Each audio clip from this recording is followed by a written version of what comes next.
భాగంలో చిన్న భాగం చదువుకుందాం. యోవేలు గ్రంథము 2వ అధ్యాయం 23వ వచనం. Book of Joel chapter 2 verse 23. సియోను జనులారా, ఉత్సహించి మీ దేవుడైన యెహోవా యందు సంతోషించుడి. తన నీతిని బట్టి ఆయన తొలకరి వర్షమును మీకు అనుగ్రహించును. వాన కురిపించి పూర్వమందు వలె తొలకరి వర్షమును కడవరి వర్షమును మీకు అనుగ్రహించును. కొట్లు ధాన్యంతో నిండును. కొత్త ద్రాక్షారసమును కొత్త తైలమును గానుగలకు పైగా పొర్లి పారును. Praise the lord. మీరు కడుపారా తిని తృప్తి పొంది మీ కొరకు వింత కార్యములు జరిగించిన మీ దేవుడైన యెహోవా నామమును స్తుతించినట్లు నేను పంపిన మిడతలు, గొంగళ పురుగులు, పసర పురుగులు, చీడ పురుగులను అని నా మహాసైన్యం తినివేసిన సంవత్సరాల పంట మీకు మరలా నెత్తును. Praise the lord. దేవుని నామానికి మహిమ. అలాగే ఇంకొక చిన్న లేఖన భాగం ఉన్నది. ఈ పూట మనకు అవసరమైన లేఖన భాగం ఎజ్రా గ్రంథము 3వ అధ్యాయము. Book of Ezra chapter 3 verse 3. Ezra గ్రంథం 3వ అధ్యాయం 3వ వచనం. దానిలో 2వ భాగం చదువుకుందాం. ఆ బలిపీఠమును దాని పురాతన స్థలమును నిలిపి దాని మీద ఉదయమునను అస్తమయమును యెహోవాకు దహన బలులు అర్పించుచూ వచ్చిరి. Praise the lord. ఆమేన్. అది ఇప్పుడు చదివిన లేఖన భాగం. వీటన్నిటిని మీద ఒకసారి ప్రార్థన చేద్దాం. జీవముగల దేవ, శివాధిపతి నాయన, చదవబడిన లేఖన భాగాలను మరోసారి నాయన నీ కృపకి అప్పచెప్పుకుంటుండగా చేరువచ్చిన ప్రతి ఒక్కరితో సూటిగా తేటగా స్పష్టంగా మాట్లాడి మీరే మహిమను పొందమని జీవము కలిగిన ప్రభువైన యేసుక్రీస్తుని నామములో ప్రార్థిస్తున్నాం. ఆమేన్. Praise the lord. ఆమేన్.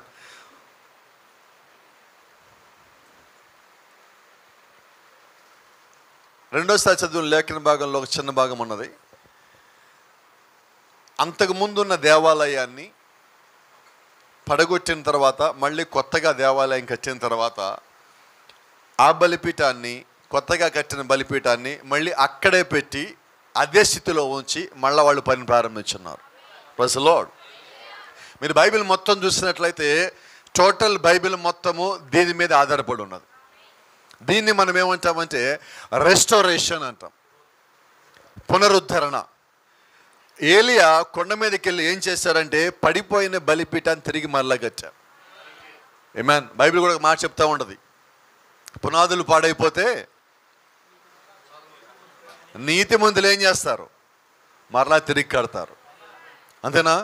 కొత్తది కట్టరండి, దాన్నే తిరిగి కడతారు. ఈరోజు దేవుడు మనల్ని దేంట్లో కడుతున్నాడంటే మొదట మనం కలిగి ఉన్న విశ్వాసం నేడు మనం కలిగిలేం. అందుకని దేవుడు ఏం చేస్తారంటే మనం కోల్పోయిన విశ్వాసంలోనే తిరిగి మనల్ని కడుతున్నాడు. మనము వదిలేసిన ప్రేమలో దేవుడు మనల్ని తిరిగి కడుతున్నాడు.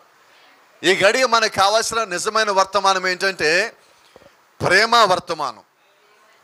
ఈరోజు విశ్వాసం అందరి దగ్గర ఉన్నది, వాక్యం అందరి దగ్గర ఉన్నది, బైబిల్ అందరి దగ్గర ఉన్నది, వర్తమానం అందరి దగ్గర ఉన్నది. ఈరోజు లేనిది ఏదైనా ఉన్నదంటే చెప్తారు ఒకసారి, అవునా? ఈరోజు నిజమైన ప్రేమ అంటే దేవుని ప్రేమ మనకి అవసరమై ఉన్నది. ఈరోజు దేవుడు మన మధ్యలో ప్రేమ అయి ఉన్నాడు. వర్తమానంలోకి మాట ఉన్నది, ఈజ్ గాడ్ ఆఫ్ లవ్. ఆయన ఎటువంటి దేవుడై ఉన్నాడంటే ఆయన ప్రేమామయుడై ఉన్నాడు. ఆమేన్. ఈరోజు నిజంగా మనము యేసుక్రీస్తు యొక్క రక్తమును కానీ కలిగి ఉన్నవారమా, ఆయన యొక్క ప్రేమను కూడా మనం కలిగి ఉంటాం. ఎందుకంటే ప్రేమ బయట నుంచి రాలా, ఆయన యొక్క రక్తంలోంచి వచ్చింది. Praise the Lord. కాబట్టి ఈరోజు దేవుడు ఏం చేస్తాడంటే జగత్ పునాది కన్నా ముందుగా మనలందరూ ఆయన యొక్క ప్రేమలో ఏర్పరచుకున్నాడు. అదే నిజమైతే ఆయన యొక్క ప్రేమలో అంటే ప్రేమతో మనల్ని దేవుడి లోపల ఏర్పరచుకున్నాడు. నిజమేనా?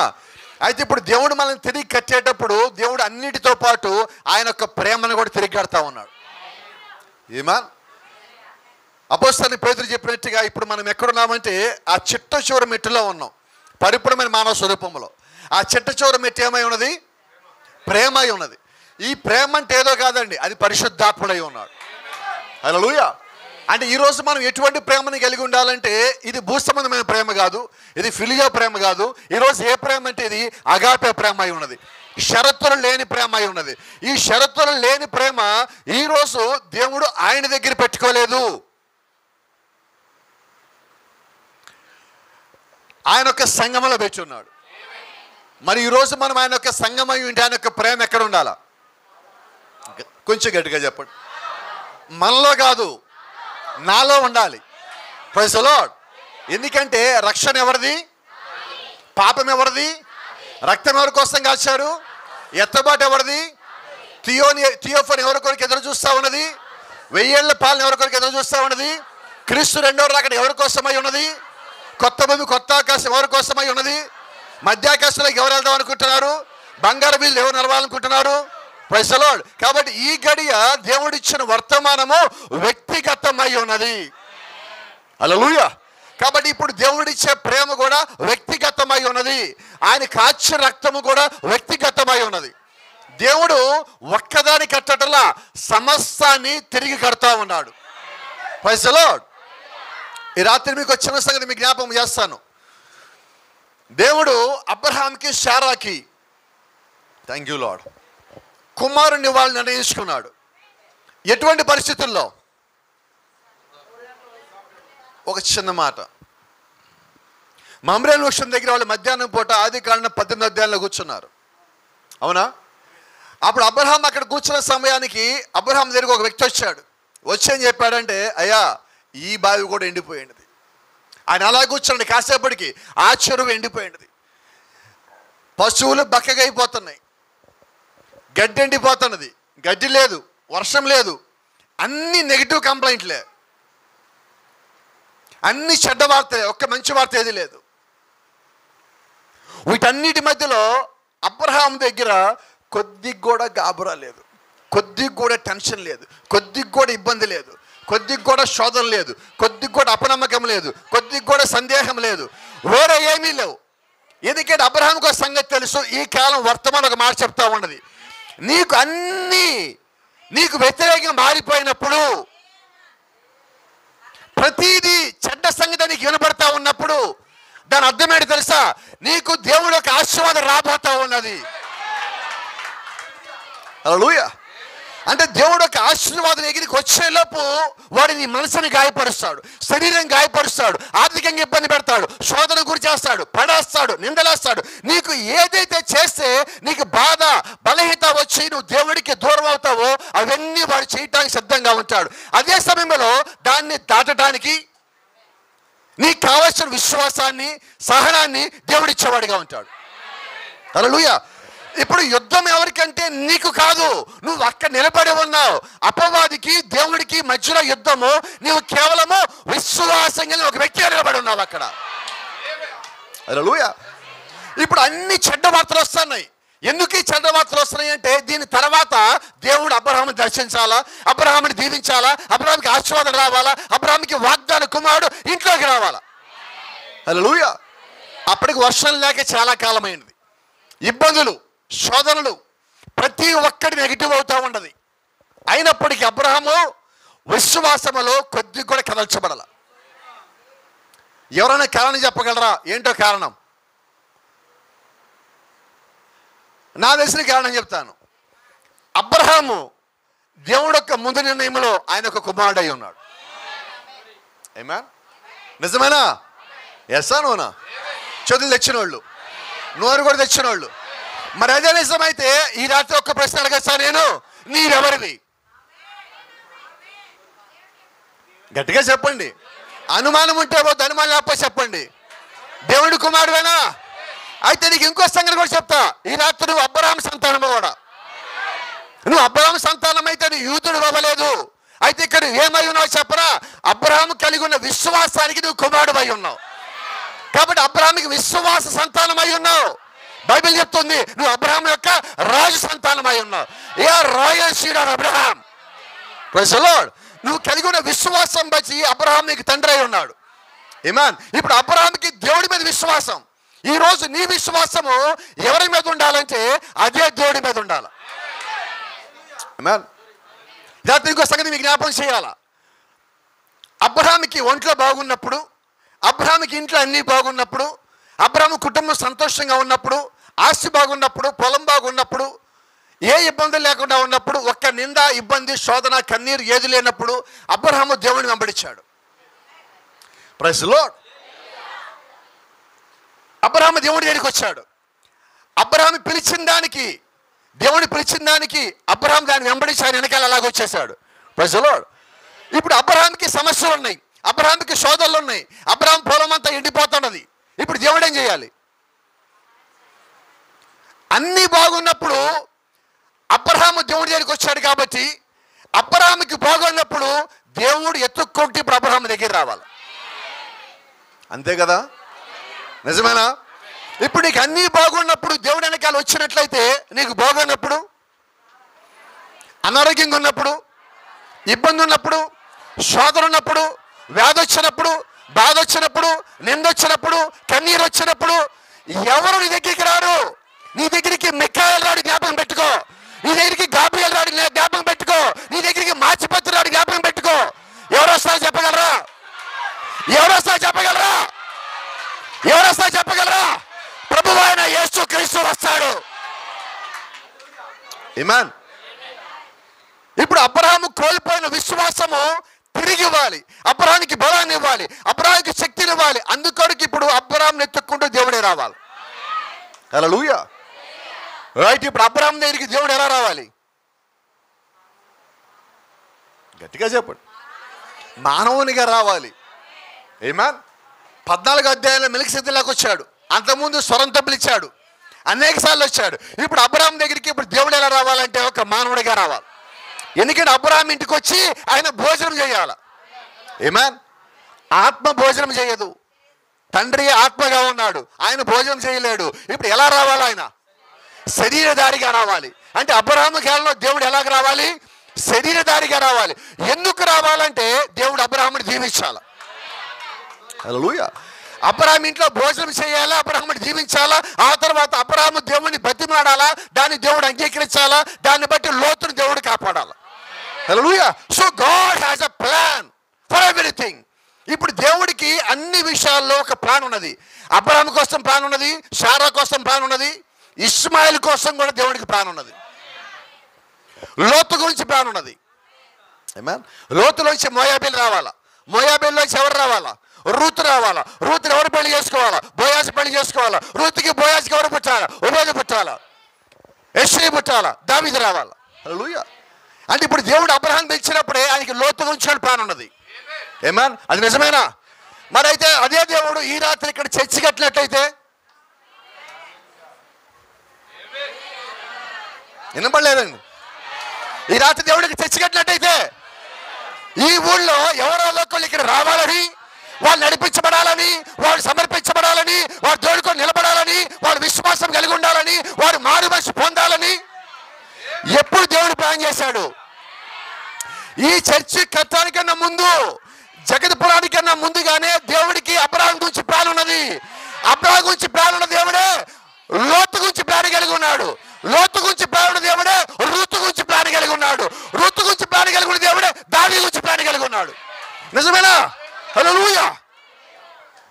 హెబ్రీయులకు రాసిన పత్రికలో 9వ అధ్యాయంలో ఒక మాట ఉన్నది. అబ్రహాము వెన్నులో ఉండి లేవి దశమ భాగాలు కట్టాడు అన్నాడు. ఆమేన్. ఇంకా భూమి మీదకి దశమ భాగాలు రాలా. ఆదికాండం 14వ అధ్యాయంలో మెల్కీసెదెకు దశమ భాగాలు ఎవరు కట్టారు? లేవి కట్టాడు. అదే కదా అపోస్తలుడు పౌలు చెప్తున్నాడు. అబ్రహాము లోపల ఎవరున్నారు? ఇస్సాకు ఉన్నాడు. ఇస్సాకులో ఎవరున్నారు? యాకోబు ఉన్నాడు. యాకోబులో ఎవరున్నాడు? లేవి ఉన్నాడు. ఇప్పుడు దశమ భాగాలు ఎవరు కట్టారు?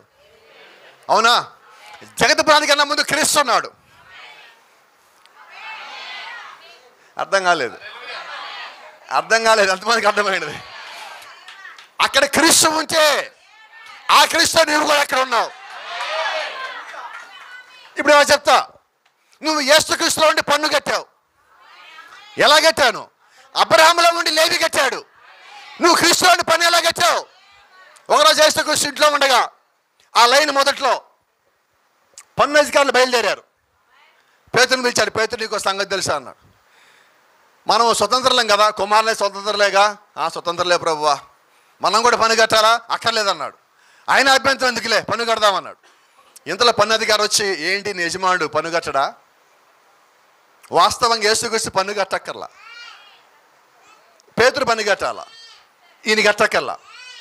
అయితే ఒక మాట చెప్పాడు, పేతురు నువ్వు గాలం తీసుకో, నీటి దగ్గరికి పో, గాలమయ్యి ఒక చేప వస్తుంది, ఆ చేపను తెరు, ఏమంటావు లోపల? గట్టిగా చెప్పండి. షెకెల్ ఉంటుంది, అవునా? ఆ షెకెల్ చెల్లించు, నీకు సగం నాకు సగం. అరశెకెల్ పేతురికి, అరశెకెల్ యేసుక్రీస్తుకి. ఎంతమందికి అర్థమవుతుంది? యేసుక్రీస్తు పన్ను కట్టక్కర్లా. పన్ను ఎవరు కట్టాలి? అన్యులు కట్టాల, అన్ని చెల్లు పన్ను కట్టాల. ఇప్పుడు యేసుక్రీస్తులో ఉండి నీవు కూడా పన్ను కట్టి ఉన్నావు. బైబిల్ చెప్తా ఉంది, నువ్వు ఆయనలో ఉన్నావా లేదా? ఉన్నాను. ఎప్పుడు ఉన్నావు? ఆయనే చెప్పాడు, క్రీస్తు యేసునందు ఉన్న వారికి లేకపోతే శిక్ష ఉన్నది. నువ్వు ఆయనలో ఉన్నావు కాబట్టి ఆయన నీకు పన్ను కట్టాడు. పన్ను కట్టాడు కాబట్టి విమోచించబడ్డావు, విడుదల వచ్చింది. Praise the lord. అలాగే ఇప్పుడు అబ్రహాములో ఉండి దేవి దశమ భాగాలు కట్టి ఉన్నాడు. క్రీస్తులో ఉన్నప్పుడు నీవు నీ నిమిత్తం దేవుడి వెల చెల్లించున్నాడు. Praise the lord. ఇవన్నీ ఎందుకు చెప్తామనంటే దేవుడు యొక్క ప్లాను, ఆయన యొక్క ప్రణాళిక, దాని ప్రకారమే నీ జీవితంలో నా జీవితంలో ప్రతి ఒక్కటి జరుగుతుంది. ఆమేన్. ఇప్పుడు చూడండి, దేవుడు అబ్రహాము దగ్గరికి రావాలంటే ఎలా రావాలా? ఒక శరీరంలో రావాలి. ఇప్పుడు ఆయనకి శరీరం కావాలి. ఎక్కడి నుంచి వస్తుంది?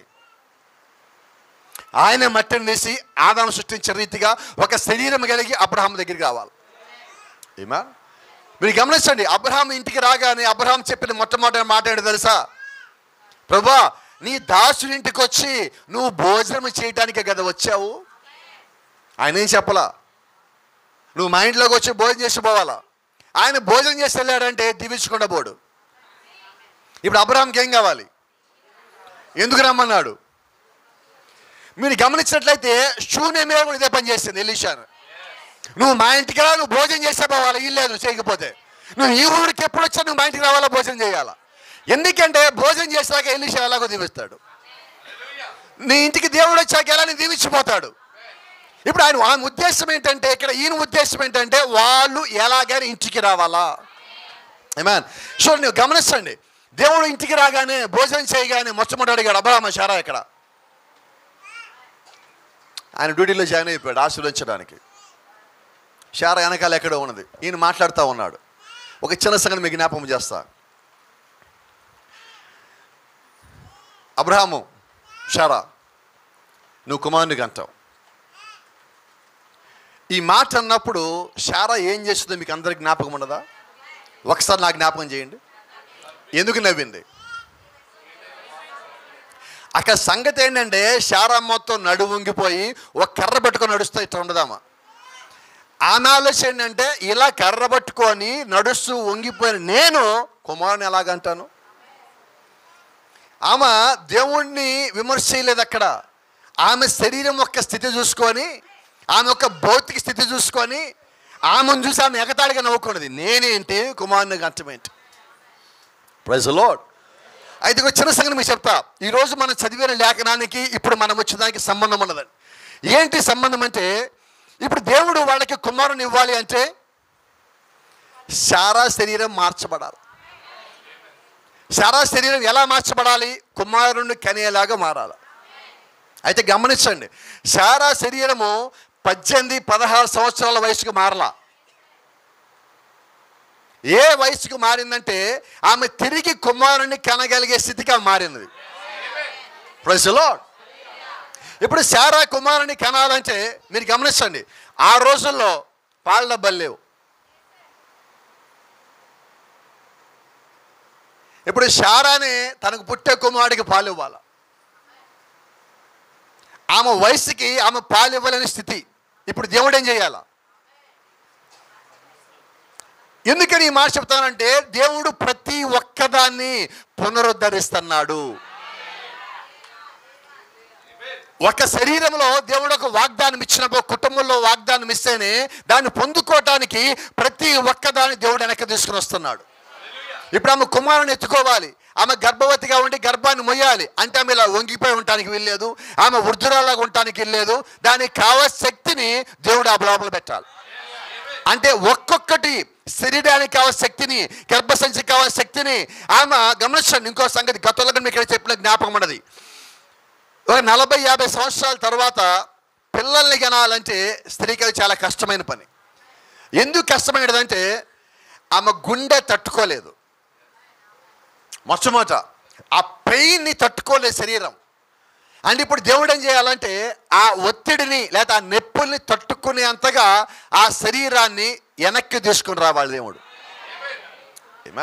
అంటే దేవుడు ఒక్క వాగ్దానం ఇచ్చిపోలేదండి.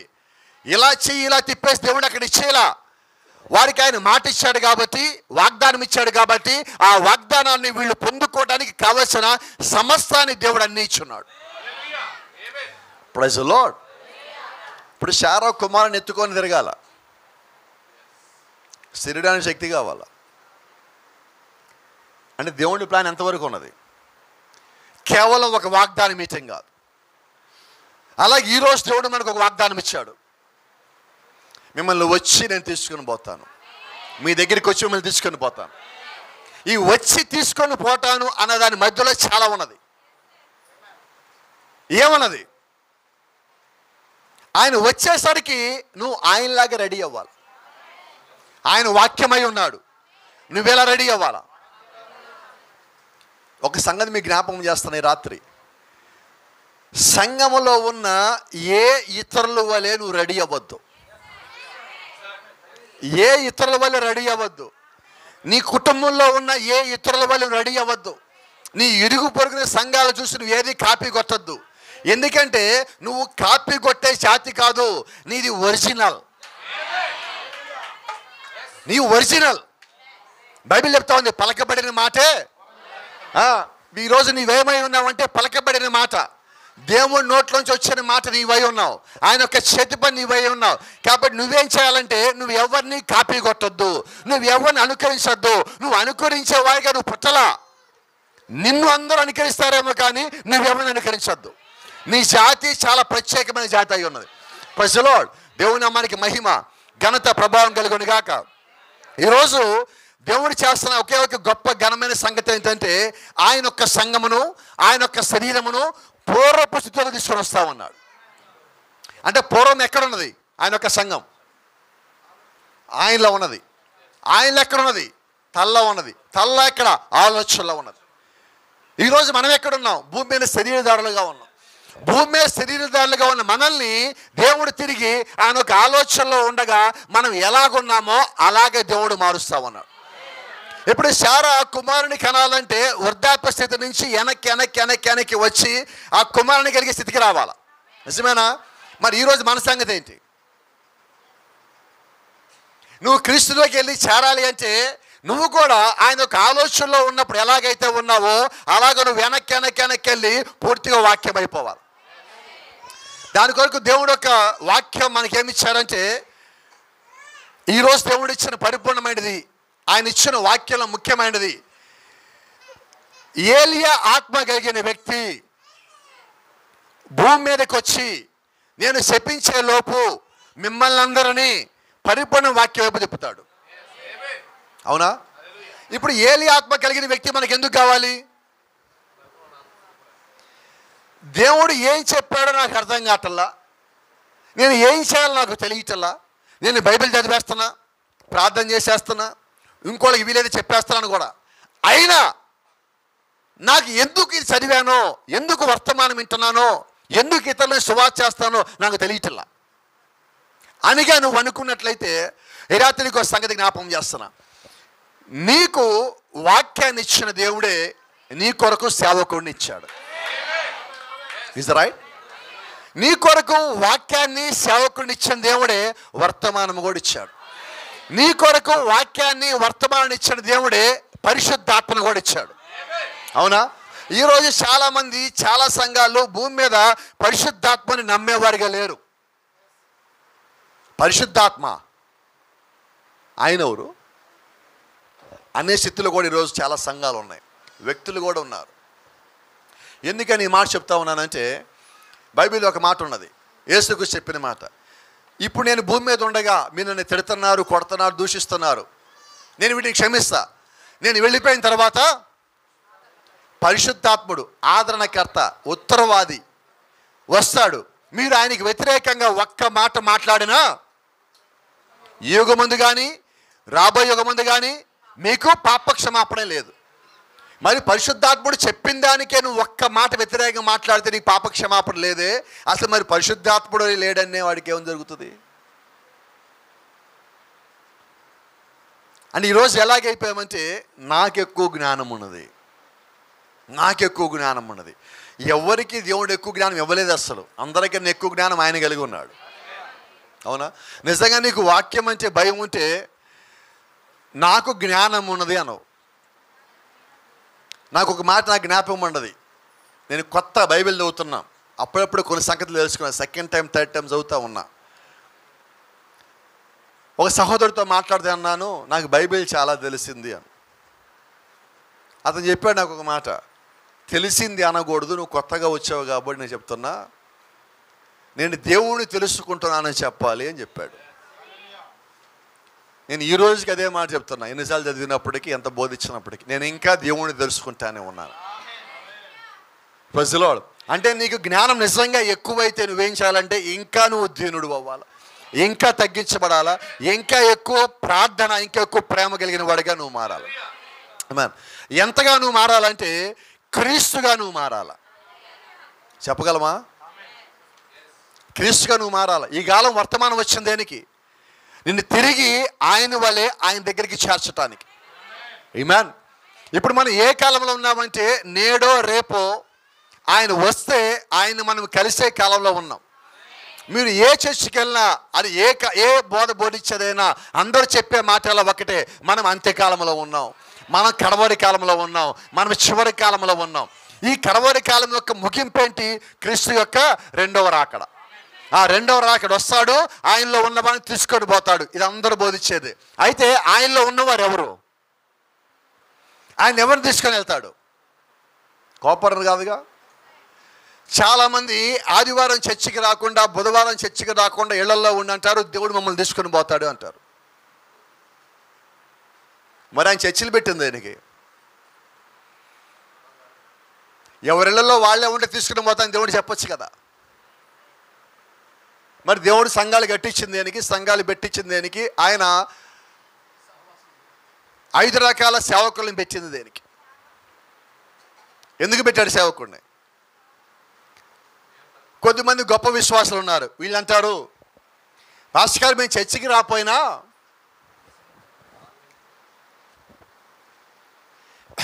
టీవీలో చూస్తాం పాస్టర్, అస్సలు మేము మిస్గాం. అవునా? నిజమా కాదా? నీకు ఎప్పుడన్నా బాగోక ఏదన్నా నీ పరిస్థితి కలిసి రాక నువ్వు అటెండ్ అయితే అది వేరు. అంత దూరం చర్చికి ఏం పోతారులే అని ఇంట్లో వింటున్నాం పాస్టర్ గారు. దేవుడు అంటే మాకు మహాభయం పాస్టర్ గారు, మామూలు భయం కాదు. నేను అంటా ఒక్కోసారి గోడ మీద బల్లి ఉంటుంది, మీరు దాని పక్కన శబ్దం చేస్తే ఏం చేస్తుంది? జాగ్రత్తగా చెప్పండి. అక్కడి నుంచి కొద్దిగా పక్కకి వెళ్ళి ఉంటుంది. అవునా? ఇప్పుడు గోడ మీద బల్లికి నువ్వంటే ఎంత భయం? వినపడలేదండి. అది ఎక్కడికి పోదా, అక్కడే ఉంది, పక్కకి పోయింది అంతే. మరి ఈరోజు కూడా నీకు దేవుడు అంటే ఎంత భయం ఉంది? గోడ మీద బల్లికి నీకు ఒకే రకమైన భయం ఉన్నది. అంటే ఇద్దరికి తేడా ఏం లేదన్న నా దృష్టిలో. దేవుడు ఏం చెప్పాడు? నువ్వు ఆ పని చేయాలి కదా. నిన్ను వాక్యం వినటానికి దేవుడు సంఘానికి రమ్మన్నప్పుడు నువ్వేం చేయాలా? ఎవరు చెప్పరా? ఇక్కడ చెప్పడా సిద్ధంగా లేరు ఒకళ్ళు కూడా. రావాలా వద్దా? ఇప్పుడు పాస్టర్ గారు చర్చిలు మొత్తం కట్టే దేనికి? మీరు రావటానికా, లేకపోతే ఇంకే వేరే ఉద్దేశం ఉన్నదా? రైట్. ఇంకో చిన్న మాట చెప్తా, కోపం రాదుగా. ఇప్పుడు ఇక్కడ సంగతి నాకు అన్నీ తెలుసు, కొన్ని తెలుసు కాబట్టి నేను ధైర్యంగా మాట్లాడతా. నిజంగా మనం చర్చిలు కట్టేటప్పుడు దానికి సహాయంగా మనం ఎంత ఇస్తామండి?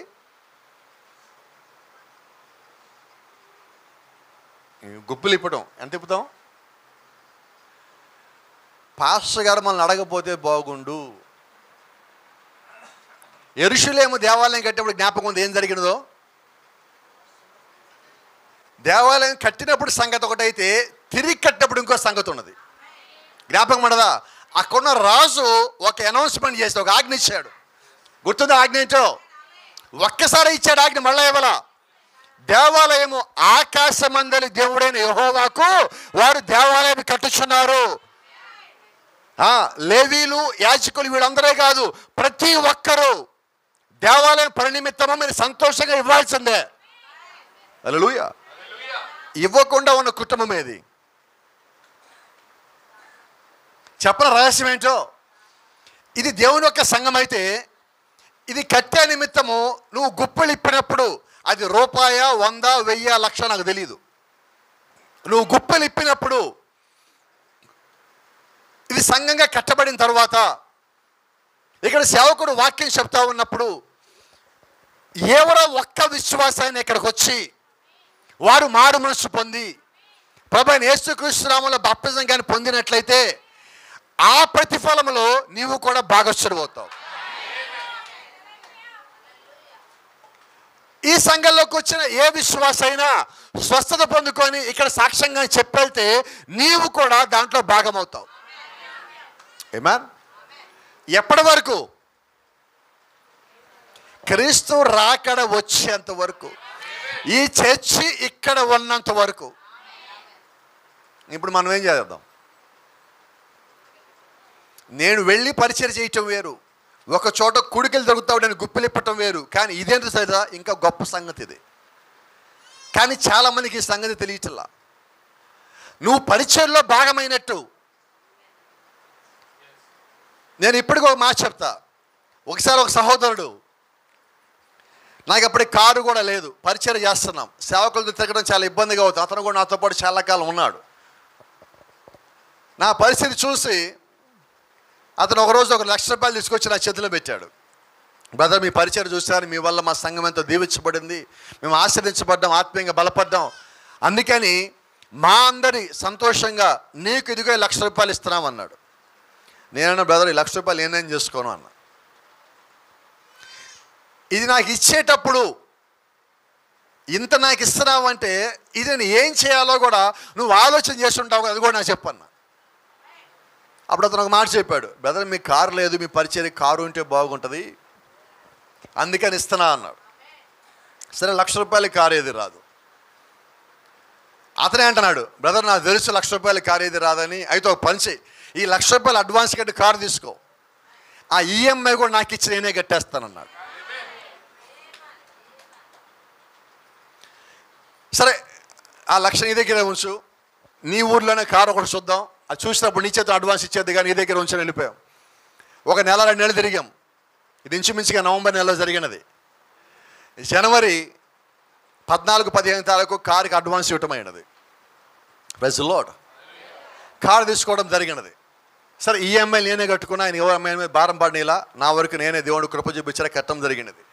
అయితే ఆ కారు నేను వాడినంత కాలము ఏ ఊరు వెళ్ళినా, ఎక్కడ బాప్తిజం తీసుకున్నా, ఎక్కడ దేవుడు సాక్ష్యం జరిగినా నేను అతనికి ఎమ్మటే ఫోన్ చేసి చెప్పేవాడిని. అతను అడిగాడు, బ్రదర్, ఎందుకు నాకు ఇట్లా చెప్తున్నాను ప్రతిసారి అన్నాడు. కాదు, నువ్వు నా కారు ఇచ్చున్నావు కదా, ఈ కారులో నా అక్కడికి వెళ్ళున్నా, నేను ఒక్కడనే పోలా, నువ్వు ఇచ్చిన ఆ డబ్బులు ఈ కారు నాతో పాటు వచ్చినాయి, కాబట్టి నేను చేసిన ఈ పరిచయంలో నీవు కూడా భాగమై ఉన్నావు. Praise the lord. ఎన్నిసార్లు అతనితో చెప్తా ఉన్నప్పుడు అతని చేతులు పెట్టుకొని కళ్ళకు నీళ్ళు తెచ్చుకుని నడిచాడు, నాకు జ్ఞాపకం ఉన్నది. ఇంకా దీని అర్థం ఏంటంటే ఇది చెప్పటం వల్ల కాదు, ఇది నీ జీవితంలో దేవుడు జరిగిస్తాడు. అందుకని ఎక్కడ పరిచర్యలో నీ వంతు నువ్వు ఏమి చేయాల్సి వచ్చినా నువ్వు ఒక్క సెకండ్ ఆలోచించొద్దు. అయితే అదే సమయంలో నీకు సంగతి చెప్తా. ఇలాగా దేవుడు దీవిస్తాడు కదా, నువ్వు ఆశీర్వదిస్తాడు కదా అని చెప్పి నువ్వు అప్పులు చేసి ఇవ్వద్దు. ఎందుకు అప్పులు చేసేవద్దు? అప్పు చేసి ఇచ్చినప్పుడు ఇదిగో పాస్టర్ గారు నేను ఇంత ఇచ్చానని చెప్పుకోవడానికి బాగుంటుంది. కానీ అప్పు కట్టేటప్పుడు ఎందుకు అప్పు చేసావు అని ఎవరిని అడిగితే, మా పాస్టర్ గారు చర్చి కడుతున్నారు, చెప్పండి, ఆయనకి ఇచ్చా, నేను అనవసరంగా ఇచ్చా, నేను ఇప్పుడు తిప్పలు పడుతున్నా, చూడు నా బాధ ఎట్టకున్నదో, దేవుడు దీవిస్తానని చెప్తే ఇచ్చాను, ఆడ అప్పులేమో తిడతాను నన్ను. నీకు సంగతి చెప్తా, ఇక్కడ నువ్వు ఎప్పుడైతే అటువంటి ఆలోచన కలిగి ఉన్నావో నీ దగ్గరికి ఏ ఆశీర్వాదం రాదు. అవునా? కాబట్టి ఏం చేద్దాం ఇప్పుడు? పరిచర్యకి ఇవ్వాలి, అప్పు చేసేవద్దు. మరి ఇవ్వాలంటే ఏం చేయాలా? పని చేయి, ఇంకా పని చేయి, కానీ దేవుడి పరిచర్యకి ఇవ్వాలి. ఇచ్చిన ప్రతిదాన్ని నువ్వు ఆశీర్వాదం పొందుకుంటావు. Praise the lord. అబ్రహాము దేవుడికి ఇచ్చిన ప్రతిదానికి తిరిగి దేవుడు ఆశీర్వదించాడు. ఆ ఆశీర్వాదమే అబ్రహాంకి ఇచ్చిన కుమారుడై ఉన్నాడు. నిజమేనా? మరి ఈ రోజు నిజంగా మనం అబ్రహాము కుమారులమై అంటే దేవుడికి మనం తిరిగి ఇవ్వాలా వద్దా? మన దేవుడు ఎటువంటి దేవుడో చెప్పనా? ఒకసారి ఒక చిన్న పిల్లడు ఉన్నాడు, 3 రోజులు మీటింగ్లు అయినాయి, కొడుకులు బాగా అయినాయి, ఫాస్టింగ్ ప్రేయర్స్ అయినాయి, 3 రోజులు ఉపవాస కొడుకులు. అక్కడ పాస్టర్ ఒక మాట అడిగారు, పక్కన బిలీవర్ని పిలిచి ఒక మాట అడిగాడు, ఇదిగో వీళ్ళు 3 రోజుల నుంచి మన దగ్గర ఉండిపోయారు, వీళ్ళు తినడానికి ఏమైనా ఉన్నదా అని. వాళ్ళు అంటారు, అయ్యా మేము కూడా నీతో పాటు ఇక్కడే ఉన్నాం, తినడానికి ఏముంటుంది, ఇది పెద్ద అడవి, ఇక్కడ కుడికలు పెట్టావు నువ్వేమో. అంతలో ఒక చిన్న పిల్లవాడు స్కూల్కి వెళ్తా ఆ మీటింగ్కి వచ్చాడు. లంచ్ బాక్స్ తీసుకొచ్చి ఆ పాస్టర్ గారికి ఇచ్చాడు. ఆ లంచ్ బాక్స్లో ఏమున్నాయి చెప్పగలరు ఒకసారి? 5 రొట్టెలు 2 చేపలు. ఆ పాస్టర్ గారి పేరు చెప్తారా? ప్రభువైన యేసుక్రీస్తు. ఇప్పుడు ఆ పాస్టర్ గారు ఆ బాక్స్ తీసుకుని వెళ్ళిపోయాడు అక్కడి నుంచి. ఇది మా ఫ్యామిలీకి అని చెప్పాడా? ఏం చేశాడు? ఆశీర్వదించి ఎంతమంది ఉన్నారు? ఎన్ని గంపలు ఎత్తారు? ఇప్పుడు ఒక చిన్న మాట అడగచ్చా? ఆ చిన్న పిల్లడు ఆ రోజు ఎన్ని తినుంటాడు చేపలు? ఎన్ని రొట్టెలు తినుంటాడు? రోజు తినేది 5, 2, కానీ ఆ రోజు ఇంకా ఎక్కువ తిన్నాడు. హల్లెలూయా. ఎందుకని ఆ మాట అన్నానంటే, తిన్నాక ఎత్తిన గంపలే 12, అంటే ఖచ్చితంగా అందరూ తినేదానికన్నా ఎక్కువ తిన్నాడు ఆ రోజు. ఇప్పుడు ఆ పిల్లోడు తక్కువ ఆశీర్వాదం పొందుకున్నాడు, ఎక్కువ ఆశీర్వాదం పొందుకున్నాడు? ఇంకో చిన్న మాట, ఇప్పుడు ఆ పిల్లోడు 5 ఇచ్చేస్తే 2 ఇచ్చేస్తే మరి నా సంగతి ఏంటి అన్నాడా? Praise the lord. ఎందుకని? నువ్వు మనస్ఫూర్తిగా ఏదైతే ఇవ్వస్తావో దేవుడికి, అది 1000 దేవుడు తిరిగిస్తాడు. ఆమేన్. ఇప్పుడు ఒక్క రొట్టె ఎన్ని రొట్టెలుగా దీవించబడింది? 5000 రొట్టెలుగా దీవించి, మినిమం చెప్తాను, మ్యాక్సిమం మనకు వద్దు, మినిమం. అంటే ఇప్పుడు దేవుడు మనంగా నేను తిరిగిస్తే, నాకు ఆయన చెప్పిన మాట ఒకటి బాగా నచ్చుతుంది. యూత్ క్యాంప్లో ఒకటి ఎప్పుడు ఇదే మాట చెప్తా చర్చిలో నేను. ఆయన చెప్పిన మాట, ప్రభువైన యేసుక్రీస్తు భూమి మీద చెప్పిన మాట, సువార్త పరిచయ నిమిత్తము ఎవడైనను గిన్నెడు చన్నీళ్ళు ఇస్తే దేవుడు వాడిని జ్ఞాపకం చేసుకుంటా అన్నాడు. అవునా? ఎంత ఇస్తే? ఇవ్వలేము మనం. అందుకే చర్చిలో ఒక మాట చెప్తా, యూత్ క్యాంప్ అప్పుడు, మీరు ఎవ్వరు ఏం పని చేయకపోయినా పర్వాలేదు, కానీ కనీసం ఒక గ్లాస్ మంచినీళ్ళని ఎవరికైనా ఇవ్వండి చాలు అని చెప్తాను. అంటే నువ్వు దాంట్లో భాగం కావాలా. నేను ఏమి చేయలేనంటావా? ఒక చోట నుంచో ఒక గ్లాస్ నీళ్ళు పట్టుకో, ఒక్కడికన్నా ఇవ్వు కూడికలయ్యేలోపు. వాడు నా దాహం తీరింది నీ వల్ల అన్నాడా, నువ్వు ధన్యుడు పో. నా ఉద్దేశం ఏంటంటే నువ్వు దాంట్లో భాగం అవ్వాలా. ఎందుకంటే నువ్వు క్రీస్తులో భాగమై ఉన్నావు, నువ్వు వాక్యములో భాగమై ఉన్నావు. నువ్వు వాక్యములో క్రీస్తులో భాగమై ఉంటే నువ్వు పరిచర్యలో కూడా భాగమై ఉన్నావు. కాబట్టి ఈరోజు ఈ చివరి దినాల్లో ఎవరైతే పరిచర్య చేస్తున్నారో వీరందరూ ఎవరంటే దేవుల్లో ఉండి పరిచర్య చేసేవాళ్ళు. దేవుని పరిచర్య ఉన్నది, అలాగే పరిశుద్ధాత్మ పరిచర్య, అలాగే దేవుని యొక్క పరిచర్య కాకుండా వ్యతిరేకమైన పరిచర్య ఉన్నది. దేవుడు యొక్క ఆత్మ చేసే పరిచర్య ఏంటో తెలుసా? ఆత్మని సంపాదించటం. నిజమేనా? మరి అపవాది యొక్క పరిచర్య ఏంటి? ఏం గట్టిగా రావట్లేదు. వచ్చిన ఆత్మలను పాడు చేయటం. దేవుడు సృష్టిస్తూ ఉంటాడు, అపవాది ఏం చేస్తాడు? పాడు చేస్తూ ఉంటాడు. అందుకనే వాడి పేరు డాక్టర్ శంకరం. వాడేం చేస్తాడు? వాడు తెచ్చే జాతి సంకర జాతి. మీరు గమనించండి, ఎఫెసు సంఘకాలంలో ఉన్న ప్రేమ ఈరోజు ఎందుకు లేదు? ప్రకటన గ్రంథం 2వ అధ్యాయంలో దేవుడు చెప్పట్లేదా, మొదట నీవు కలిగి ఉన్న ప్రేమ నువ్వు లేదు ఇప్పుడు నీ దగ్గర అన్నాడు. ఏం జరిగినది?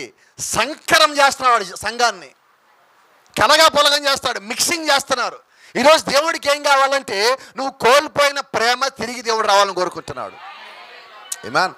దాని కొరకు దేవుడు చేసిన ఏర్పాటు ఏంటో తెలుసా? ఆ దినాల్లో మీకు అందరూ తెలుసండి, ఇక్కడ పొలాలు ఉన్నారు చాలామందికి. పొలంలో నువ్వు నాటాలి అంటే మొదటిగా వర్షం పడాల. ఆ వర్షానికి ఏ పేరు? తొలకరి. తొలకరి రాగానే రైతుకి ఎందుకు సంతోషం? జాగ్రత్తగా చెప్పండి. తొలకరి రాగానే ఎందుకు సంతోషపడతాడంటే, ఈ తొలకరి వచ్చిందంటే నేను పంట బిగించేయాలి, ఈ పంట ముగియాలంటే కడవరి రావాల. అంటే ఇప్పుడు తొలకరిలో ఆ రైతు ఏం చూస్తున్నాడు? Praise the lord. ఇప్పుడు మన రైతు ప్రభువైన యేసుక్రీస్తు. మీరు యోహాను సువార్త 15వ అధ్యాయం చదివినట్లయితే, నేను నిజమైన ద్రాక్షవల్లిని, నా తండ్రి వ్యవసాయకుడు. వ్యవసాయకుడు అన్న మాటకు అర్థం ఏంటి తెలుసా? ఇంగ్లీష్లో ఏముందో? Husband man. ఏంటి సార్? హస్బెండ్ మ్యాన్ అంటే ఏంటి? పాత నిబంధనలో ఒక మాట ఉంది, నిన్ను సృజించిన వాడే. మరి కొత్త నిబంధనలు ఇక్కడే రాశారు, అవునా? అంటే ఇప్పుడు మనల్ని కాపాడటానికి మాత్రమే కాదు, ఆయన మనల్ని సిద్ధపరచడానికి కూడా ఆయన ఉన్నాడు, అవునా? ఇప్పుడు తొలకరిచ్చిన వాడే కడవరి ఇవ్వాల. ఇప్పుడు రైతు నమ్మకం ఏంటంటే, తొలకరి రాగానే ఆకాశం మొత్తం క్లీన్ అయిపోయినది, ఒక్క మేఘం లేదు. ఈ రైతు నమ్మకం ఏంటి తెలుసా? తొలకరి వచ్చింది కానీ సమయానికి మళ్ళా దేవుడి కడవరినిస్తాడు. నిజమేనా? ఇప్పుడు ఆ తొలకరి ఏంటంటే యేసుక్రీస్తు యొక్క మొట్టమొదటి రాకడ. మరి మొట్టమొదటి రాక నిజమైతే రెండో రాకడ నిజమే.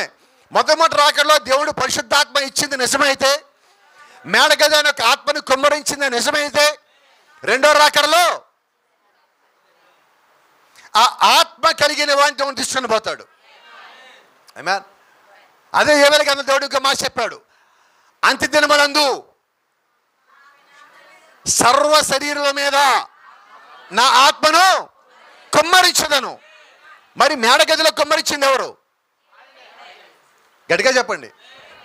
ఇక్కడ రహస్యం ఏంటంటే, మేడగదిలో ఎంతమంది కుమ్మరించాడు? సర్వ శరీరుల మీద కాదు. మరి ఇప్పుడు దేవుడు ఏం చేయాలా? అయితే దేవుడు కొత్తగా కుమ్మరించట్లేదండి, ఆల్రెడీ దేవుడు మేడగదిలో ఇచ్చున్నాడు. ఆ వర్తమానం నమ్మిన వారు, ఆ బోధన అంగీకరించిన వారు, పరిపూర్ణంగా దేవుడు తిరిగిన వారు ఎవరైతే ఉన్నారో, దేవుడు వారికి పరిశుద్ధాత్మను గ్రహించున్నాడు. మనకందరికీ బాగా కంఠస్థ వచ్చిన లేఖన భాగం ఒకటి ఉన్నది, అపోస్తలుల కార్యములు 2:38. ఏముందండి అక్కడ? అప్పుడు పేతురు, మీరు మారుమనస్సు పొంది పాప క్షమాపణ నిమిత్తము ప్రతివాడు ప్రభువైన యేసుక్రీస్తు నామములో బాప్తిజం పొందవలను, అప్పుడు మీరు పరిశుద్ధాత్మ అని వరం పొందుదురు. ఇప్పుడు దేవుడు పరిశుద్ధాత్మను కుమ్మరిస్తానన్నాడా? అది ఎలా పొందుకోవాలో ముందే చెప్పాడా? ఇప్పుడు ఆ పరిశుద్ధాత్మను పొందుకోవటం ఎవరి పని? ఆయన ఇచ్చేశాడు, ఇప్పుడు ఆయన తీసుకోవాలా. వాళ్ళందరూ ఐగుప్తులో ఉండగా దేవుడు వాళ్ళకు మాట చెప్పాడు, ఇదిగా మీకు కణాన్ని ఇచ్చాను, తీసుకోపోండి. వాళ్ళకి ఎంతకాలం పట్టింది? 40 ఏళ్ళు. ఇప్పుడు దేవుడు మీకు పరిశుద్ధాత్మను ఇచ్చానని చెప్పి ఎంతకాలం అయింది? మరి మనకి ఎంతకాలం పట్టింది? అంటే ఇప్పుడు పని ఎవరు చేయాలి? నాకు ఆ సంగతి చెప్పండి. వినపడలేదండి? నోటు తెచ్చిన వాళ్ళు, ఆత్మ కావాల్సిన వాళ్ళు అందరూ చెప్తున్నారు. మీరు అందరూ వద్దండి, నిజంగా కావాల్సిన వాళ్ళు చెప్పండి. ఈ రాత్రి మీకు అర్థమైనదా ఎందుకని మన ఇంత ఉపోద్ఘాతం కథ చెప్పుకోవాల్సి వచ్చిందంటే, ఈరోజు దేవుడు సంఘాలని ఎందుకు కట్టాడంటే ఆయన యొక్క వాక్యం విని పరిశుద్ధాత్మను పొందుకోవటానికి. ఆమేన్. సంఘాలకు వచ్చి గొడవలు పట్టడానికి, గొడవలు పెట్టుకోవడానికి కాదు, ఒకరి మీద ఒకరు చెప్పుకోవడానికి కాదు, ఇక్కడ పరిచయం చేయకూడదు, దాక్కోవడానికి, తప్పించుకోవడానికి కాదు, ఇక్కడ చెప్పేదాన్ని చేస్తాను విమర్శ చేయడానికి కాదు. దేవుడు సంఘం కట్టింది దేనికంటే ఆయన ఒక ఆత్మను పొందుకోవటానికి. నిజమేనా? ఒక చిన్న మాట అడుగుతాను, మీరు త్వరగా బలంగా సమాధానం చెప్పండి. మొట్టమొదటి సంఘం దేవుడు ఎక్కడ కట్టాడు? మేడగదిలో, అవునా? మేడగదిలో సంఘం కట్టిన తర్వాత వాళ్ళు కిందకి ఎప్పుడు దిగారు? పరిశుద్ధాత్మను పొందుకున్నాక. నిజమేనా? అంటే ఇప్పుడు దేవుడు సంఘం కట్టింది దేనికి? మరి ఇప్పుడు ఇక్కడ సంఘం కట్టింది దేనికి? ఈ మేడగా సంఘం దేనికి? దేవుడు అక్కడ కట్టినా ఇక్కడ కట్టినా ఎక్కడ కట్టినా కూడా దేవుని ఒక ఉద్దేశం ఏంటంటే ఆయన ఒక సంఘము పరిశుద్ధాత్మను పొందుకోవాలి. లేఖనం ఒక మాట చెప్తుంది, నా ఆత్మ లేనివాడు. ఇప్పుడు మనం ఏ ఆత్మ కలిగి ఉండాలా? మరి మన దేవుడు ఒక ఆత్మ అనగా పరిశుద్ధాత్మగాని కలిగి ఉంటే దేవుడు చెప్పిన లేఖనాన్ని బైబిల్లో రాసిన ఒక్క మాటనైనా కూడా తోసివేయగలమా? దాన్ని కాదనగలమా? నిశ్చయంగా కాదనలేము. దాన్ని మనం చేయవచ్చున్నాం. Praise the lord. ఇప్పుడు దేవుడు యేసుక్రీస్తు రెండవ రాకడలో వస్తున్నాడు. ఆయన వచ్చేసరికి మనము ఆయన వల్లే రెడీ అవ్వాలా. అంటే ఎలా రెడీ అవ్వాలా నేను చెప్తాను, ఆగండి ఒకసారి. పొడవుగా గడ్డం పెంచుకోవాలా, జుట్టు ఇక్కడ దాకా పెంచుకోవాలా, ఆయనలాగా ఎర్ర డ్రెస్ వేసుకోవాలా, కాళ్ళకి చెప్పులుగా చుట్టుకోవాలా, అంతేనా? మరి ఆయనలాగా రెడీ అవ్వటం అంటే ఏంటండి?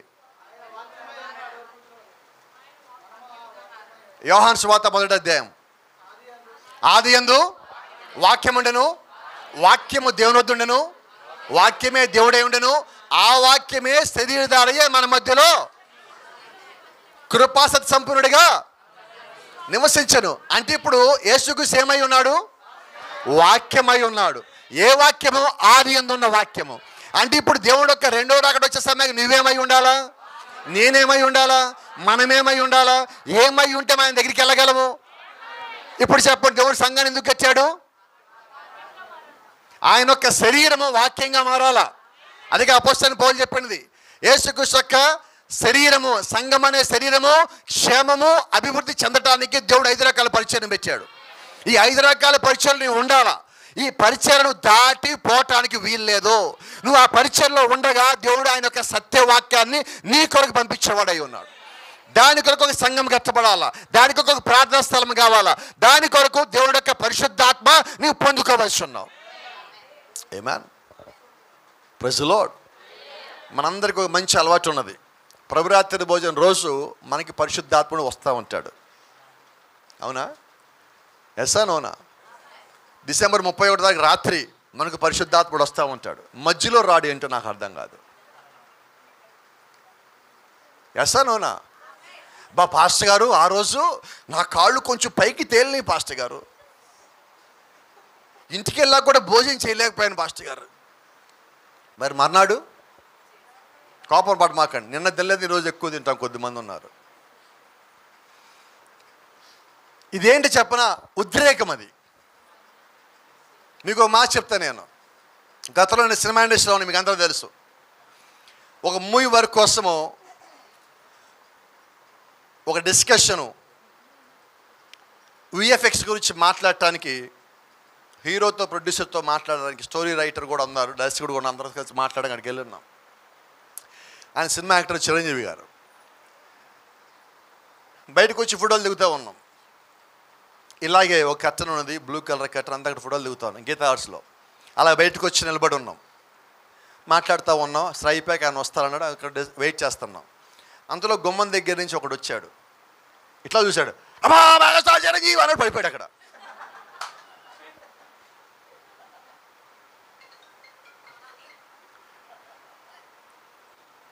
చర్చిల్లో కూడా చాలామంది కొద్దిమంది పాస్టికాలు చూడగానే పరిశుద్ధాత్మ వచ్చిందని పడిపోతారు. ఇదేంటిది? ఉద్రేకం.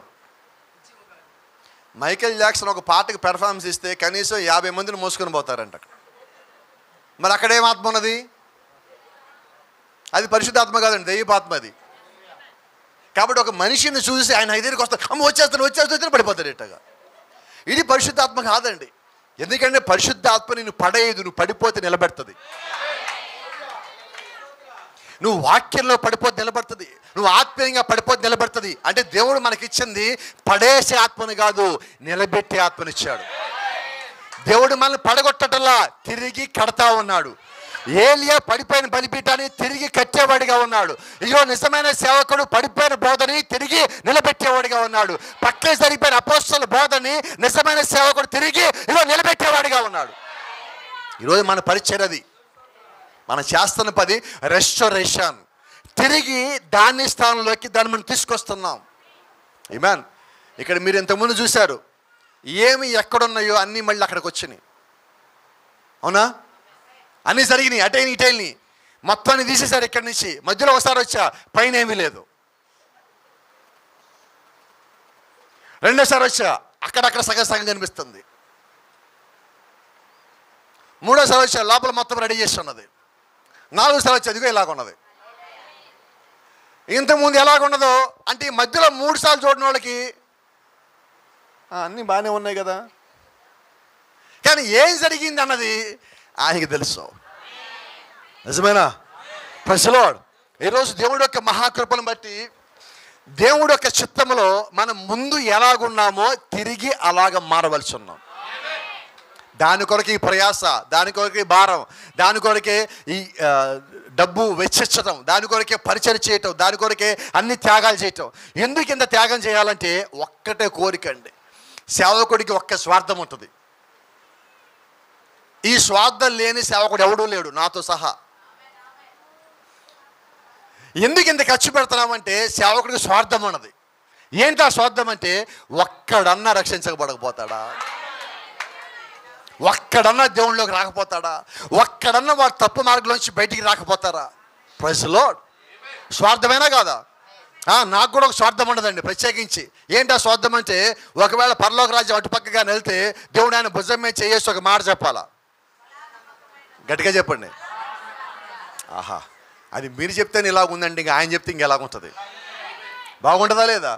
ఎంత స్వార్థం నిజంగా నాకు ఉందా? మీకు కూడా స్వార్థం? మీరు కూడా ఒక ఆత్మ రక్షించే మీకు ఆ స్వార్థం వస్తుంది. నేను ప్రభువా నాలాంటి జీవితంలోంచి సాక్షిగా నిలబడి నీ కొరకు ఒక్కడిని సంపాదించా. దాని కొరకు ఇక్కడ సంఘం కట్టబడిందండి. ఇది వ్యక్తుల కోసం కట్టబడలేదు, ఇక్కడ ఆత్మల కొరకు కట్టబడింది, దేవుని రాజ్యం కొరకు కట్టబడింది. ఈరోజు మా చర్చికి రా కాదండి, నువ్వు క్రీస్తు దగ్గరికి రా అనే పరిచయం జరగాల. దేవుడు యొక్క ఆత్మను సంపాదించేవాడు దేవుడు ఎప్పుడు తిప్పేవాడు అయి ఉంటాడు. అలాంటి సేవకుడు ఈరోజు మనందరికీ అవసరమై ఉన్నాడు. నేను నమ్ముతున్నా, నేను వ్యక్తిగతంగా నమ్ముతున్నా. అలాంటి సేవకుడిని దేవుడు మీకు ఇచ్చాడు నమ్ముతున్నా. మీరు నమ్మగలరా మాట? మీరు నమ్మగలరా మాట? ఒక చిన్న మాట చెప్తా, 2 నిమిషాలను ముగిస్తా ఉన్నా. స్థానికంగా మీకు ఇచ్చిన కాపరి మీ దగ్గర చెప్పడానికి డబ్బులు ఆశించాడా? చెప్పండి. చర్చిలో కానుకల డబ్బా ఉందా? ఎంతకాలం నుంచి పెట్టారు నాకు తెలుసు కదా. లేదు. ఎందుకని?